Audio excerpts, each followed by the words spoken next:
আসসালামু আলাইকুম রহমতুল্লাহি ওবরকাতুহু। সম্মানিত দর্শক, এখানে শিরোনামে ডক্টর মোহাম্মদ ইউনূসের যে নৌকার কথা বলা হয়েছে, এই নৌকার সঙ্গে আওয়ামী লীগের নৌকার কোনো সম্পর্ক নেই। মানে আওয়ামী লীগ যে রাজনৈতিক প্রতীক হিসেবে বা তার দলীয় প্রতীক হিসেবে যে নৌকাটি ব্যবহার করেন, এই শিরোনামের সঙ্গে এই নৌকার কোনো যোগাযোগ নেই। এক, এই শিরোনাম দ্বারা আমি কখনোই বোঝাতে চাইনি বা বোঝাতে চাইব না যে ডক্টর মোহাম্মদ ইউনূসের সঙ্গে শেখ হাসিনার কোনো যোগাযোগ বা নৌকা প্রতীকের সঙ্গে তার কোনো দুর্বলতা বা সম্পর্ক বা আগামীতে আওয়ামী লীগের রাজনীতি বা ভারতের রাজনীতির সঙ্গে তার কোনো সম্পর্ক আছে, কিংবা এই নৌকা বলতে আমি আবহমান বাংলার যে নৌকা সেটাকে বোঝাতে চাচ্ছি না। আমি আসলে নৌকা বলতে ইউনিভার্সাল যে বোট বা সারা দুনিয়াতে নৌকা বলতে যা কিছু বোঝানো হয় সেই নৌকাটিকে বোঝানোর চেষ্টা করছি রূপক অর্থে। এটিকে আপনি আরবিতে বলতে পারেন সাহারা, অর্থাৎ আশ্রয়। মানুষ যখন তার সেই যাকে বলা হয় জলে, স্থলে, অন্তরিক্ষে, তো যখন মানুষ স্থলপথে হাঁটে, মানুষের সাহারা, তার একমাত্র আশ্রয়, সবচেয়ে উত্তম এবং সহজলভ্য আশ্রয় হলো তার দুটো পা। আপনি যখন হাঁটাহাঁটি করবেন, আপনার গাড়ি থাকতে পারে, বাড়ি থাকতে পারে, অন্য যে কোনো বাহন থাকতে পারে, এটা সেকেন্ডারি বা আরও অনেক কিছু হতে পারে, কিন্তু সত্যিকার অর্থে সাহারা বলতে জমিনে আপনার একমাত্র সাহারা হলো আপনার শক্তিশালী দুটো পা। যার পা নেই তার কোনো আশ্রয় নেই এই জমিনে, যত কিছু থাকুক না কেন। তাহলে জলে মানে স্থলের সাহারা হলো পা, আর জলে পৃথিবীর যে বিরাট অংশ জল, তো সেই জলের মধ্যে যখন মানুষ পড়ে যায় তখন তার একমাত্র আশ্রয় হলো নৌকা। সে আদিকাল থেকে। আপনারা অবাক হয়ে যাবেন যে একটা সময় চামড়ার নৌকা ছিল, চামড়া দিয়ে তৈরি করা হতো নৌকা, এবং পৃথিবীতে বাহন হিসেবে এই চাকা বা অন্য যে কোনো বাহন তৈরি করার আগে মানুষ এই সমুদ্রে চলাচল করার জন্য, খাল বিলে চলাচল করার জন্য তারা নৌকা আবিষ্কার করেছিল সবার আগে, পৃথিবীর প্রাচীনতম বাহন। চিন্তা করুন, হজরত আদম আলাইহিস সালামের খুব অল্প পরে, কাছাকাছি সবচেয়ে বিখ্যাত নবী তিনি হলেন হজরত নূহ আলাইহিস সালাম, যিনি ৯৫০ বছর আয়ুষ্কাল পেয়েছিলেন। তো তিনি একটা নৌকা বানিয়েছিলেন এই যাকে বলা হয় জলের প্রকোপ থেকে, বন্যা থেকে তিনি এবং তার কওমকে, তার অনুসারীদেরকে রক্ষা করার জন্য। এবং এই পৃথিবীতে যারা বিশ্বাস করেন, বিশ্বাসীদের জন্য বলছি, এই পৃথিবীতে এখন যত প্রাণী দেখেন, যত পশু পাখি দেখেন, আল্লাহর হুকুমে যারা এই নূহ নবীর নৌকাতে আশ্রয় নিয়েছিলেন আর যাদেরকে আশ্রয় দেওয়া হয়েছিল তারাই এই পৃথিবীতে টিকে আছে। বাকি সব কিছু আল্লাহ সেই বন্যা দ্বারা তছনছ করে দিয়েছিলেন সারা পৃথিবী।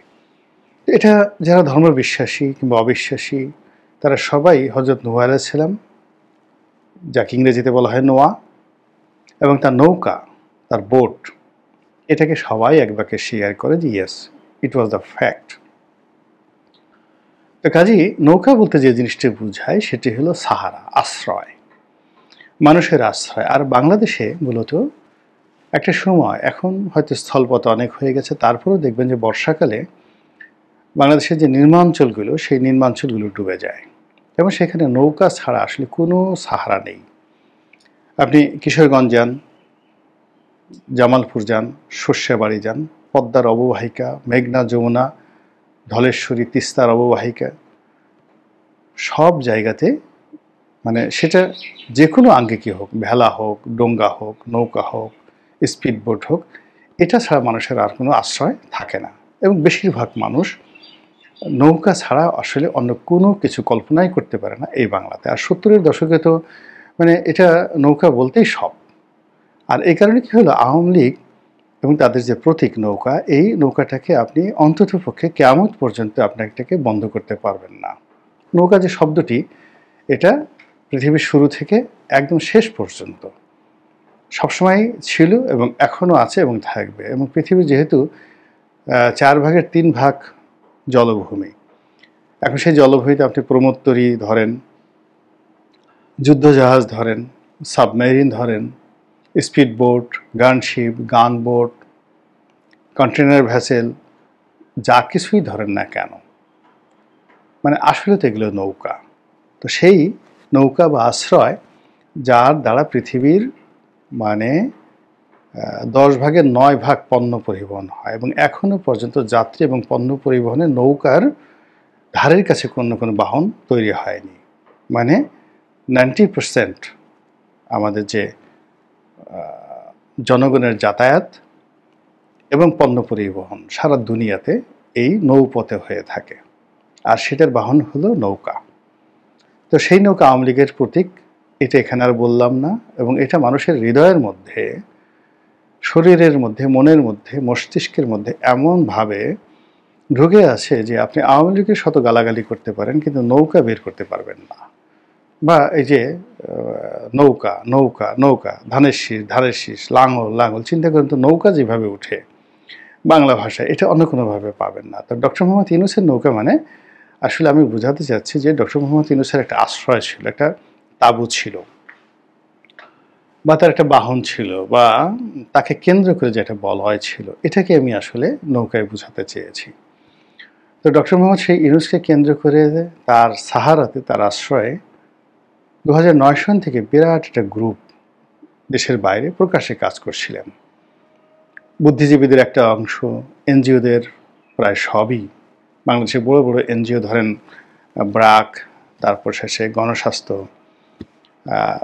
প্রায় সবাই, আওয়ামী লীগের কিছু যেমন পরিষ্কার ছিল, এগুলো আসলে পরবর্তীতে আর টিকেনি, কিন্তু যারা টিকে আছে এখনো পর্যন্ত, যারা প্রকাশ্যে ফিল্ড লেভেলে কাজ করে তারা, এবং যারা এদের জন্য ফান্ড রেজ করে, বিদেশ থেকে ফান্ড রেজ করে, এরকম 2-3টা কোম্পানি রয়েছে বা 2টো এনজিও রয়েছে যারা নিজেরা মূলত ম্যান পাওয়ার নিয়োগ করে না। তারা ব্র্যাকের জন্য, গ্রামীণ ব্যাংকের জন্য, আসার জন্য তারা বিদেশ থেকে ফান্ড এনে দেয়। এবং এই লাইনের সবচেয়ে বড় কোম্পানি যিনি, মানে যে প্রতিষ্ঠানটি যিনি পরিচালনা করেন, তিনি হলেন ডেইলি স্টারের যে সম্পাদক মিস্টার মাহফুজ আনাম, তার স্ত্রী শাহিন আনাম।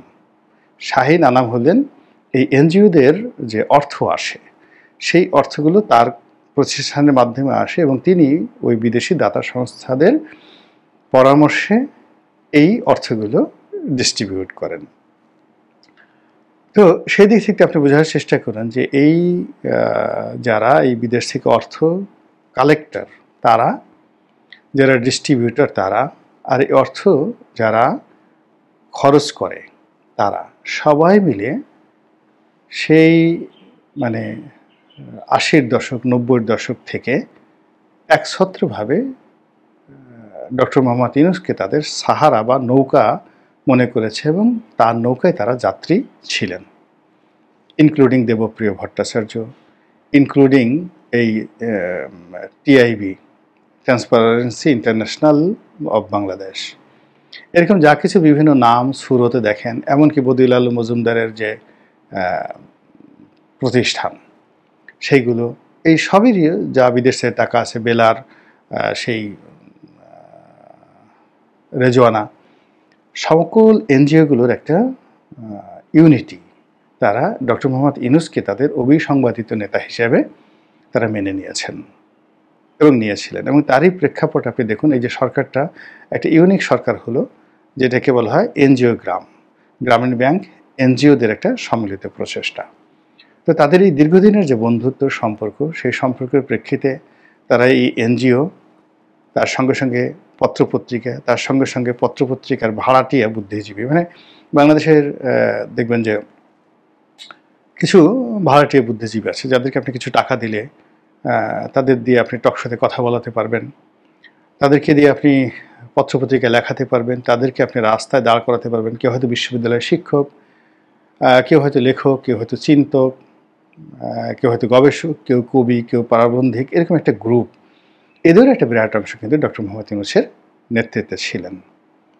এখন এই গত 14 মাসে ডক্টর মোহাম্মদ ইউনূসের সফলতা বলেন, ব্যর্থতা বলেন, আমি কোনো সমালোচনা করব না, কিন্তু বাস্তবতা হলো যে তার সেই সঙ্গী সাথীগুলো এখন আর কেউ নেই। কেউ তাকে ওভাবে বিশ্বাস করছেন না, ওভাবে তার প্রতি রিলাই করছেন না, নির্ভর করছেন না। আর তার নেতৃত্বে এই সাগর পাড়ি দেওয়ার, অর্থাৎ যেভাবে অতীতে তারা তার নৌকার যাত্রী হয়ে বিপদসংকুল পথ অতিক্রম করার স্বপ্ন দেখত, এখন সেই স্বপ্ন ধূলিসাৎ হয়ে টপাটপ করে নৌকা যেভাবে ফুটো হয়ে গেলে মানুষ লাফিয়ে পড়ে। কোনো কারণে নৌকা ফুটো হয়ে গেছে, আপনি টের পেলেন, আপনি কী করবেন? সাঁতার না জানলেও আপনি লাফ দেবেন। তো এরকম একটা অবস্থা অনেকের ক্ষেত্রে হয়ে গেছে। এবং এই কথাটি ডক্টর মোহাম্মদ ইউনূস নুরুল কবির সাহেবের সঙ্গে খুব খোলামেলা বলেছেন। নুরুল কবির সাহেব সাংবাদিক, তিনি একটা সাক্ষাৎকারে যখন তাকে জিজ্ঞাসা করলেন যে আপনার বন্ধুবান্ধবরা আপনার সম্পর্কে কি বলে বা তারা কি যোগাযোগ করে, তো তিনি বললেন যে না, তারা আমাকে এখন আর বিশ্বাস করে না। তারা সেই অতীতে আমি যে পার্টি করেছিলাম, রাজনৈতিক দল করেছিলাম, তখন তারা সবাই এসেছিলেন।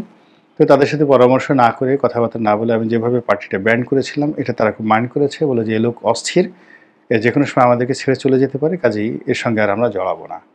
এই কথা দেখুন অনেক আগে কিন্তু তিনি বলেছিলেন। তো সেটা তার একেবারে পরীক্ষিত পূর্বেকার বন্ধু, তার সমবয়সী। আর আমি এখন যাদের কথা বললাম তাদের মধ্যে দেখা গেল যে 30 বছর বয়সের বা তার নিচের হাসনাত সার্জিস থেকে শুরু করে একেবারে আলিমা মজুমদার পর্যন্ত ওনাদের মতো মানুষ এর মধ্যে আছেন। জাস্ট একটা উদাহরণ হিসেবে বললাম। কিন্তু কেউ আর তাকে সেই আজ থেকে 14 মাস আগে বা শেখ হাসিনার জামানাতে তাকে যেভাবে নেতা মেনেছিলেন এবং যেভাবে তার নৌকাকে সাহারা হিসেবে, আশ্রয় হিসেবে ধ্যান জ্ঞান করেছিলেন, এখন আর সেটা করছেন না, বরং সবাই টপাটপ করে নৌকা থেকে নেমে পড়েছেন। ফলে তিনি অনেকটা নিঃসঙ্গ, তিনি নীরব, এবং তার ওইরকম কোনো রা নেই। এবং যত সময় ঘনিয়ে আসছে, মানে নির্বাচনের তার যে একটা টার্গেটেড সময় আসছে, সেটা ফেব্রুয়ারি মাস হোক, তো বা সেটার তফসিল ঘোষণা যদি ডিসেম্বরে হয়, তাহলে আমাদের হাতে মাত্র 1 মাস বা 1.5 মাস সময় আছে। নির্বাচনের তফসিল ঘোষণা করার সঙ্গে সঙ্গেই পুরো ক্ষমতাটা চলে যাবে নির্বাচন কমিশনের হাতে, আর মাঠঘাট চলে যাবে রাজনৈতিক নেতৃবৃন্দের হাতে। আর আইনশৃঙ্খলা রক্ষাকারী বাহিনী, রাষ্ট্রযন্ত্র এমনভাবে অ্যাক্ট করবে যে ডক্টর মোহাম্মদ ইউনূস নামে একজন লোক যে আছেন, ওটা ওই সময়টাতে কেউ স্মরণ করতে চাইবেন না। বাস্তবতার কথা বলি, 2014 সনে যে অ্যামেন্ডমেন্ট করা হলো পার্লামেন্ট সংবিধানে, সেই অ্যামেন্ডমেন্ট অনুযায়ী একটা পার্লামেন্ট বহাল আছে, তারপরে আরেকটা পার্লামেন্ট নির্বাচন হচ্ছে। তো আমরা যারা 9th পার্লামেন্টের সংসদ সদস্য ছিলাম, তো যখন নির্বাচন হচ্ছিল, সেই বিনা প্রতিদ্বন্দ্বিতার নির্বাচন ছিল, তখন কিন্তু আমরা সংসদ সদস্য। তো যেদিন এই সময়টা, অর্থাৎ নির্বাচনের তফসিল ঘোষণা যেদিন হলো, সেই দিন থেকে যেদিন নতুন এমপিরা শপথ নিলেন, তখনও বাংলাদেশের 2 সেট এমপি। কিন্তু ওই যে সাবেক যারা নির্বাচিত এমপি, মানে তারা যে জীবিত, মৃত বা তারা যে আছে, এটা আমরা যারা ছিলাম বিশ্বাস করেন আমাদেরকে কেউ খোঁজ খবর করেনি। এটাই বাস্তবতা। তফসিল ঘোষণা করার সঙ্গে সঙ্গেই যমুনার যে গুরুত্ব, এটা সঙ্গে সঙ্গে শূন্য হয়ে যাবে। তো এই শূন্যতার যে সময়টি, সেই সময়টি আর মাত্র 1 মাস থেকে 1.5 মাস। কাজেই ডক্টর মোহাম্মদ ইউনূসের যে নৌকা, সেই নৌকা কিন্তু একেবারে তীরে এসে গেছে। আর যে কজন যাত্রী এখনো পর্যন্ত তার নৌকাতে আছে, সেই তীরে এসে তারা যদি হুড়োহুড়ি করেন নৌকা থেকে লাফিয়ে পড়ার জন্য, নেমে যাওয়ার জন্য, তাহলে নির্ঘাত সেই নৌকা ডুববে। তবে কিভাবে ডুববে সেটা আমি বলতে পারবো না। যদি নৌকা ডুবার মতো কোনো ঘটনা ঘটে, তাহলে আপনারা সবাই সেটা দেখতে পাবেন। মহান আল্লাহ আমাদের সবাইকে হেদায়েত দান করুন, হেফাজত করুন। আসসালামু আলাইকুম ওয়া রাহমাতুল্লাহি ওয়া বারাকাতুহু।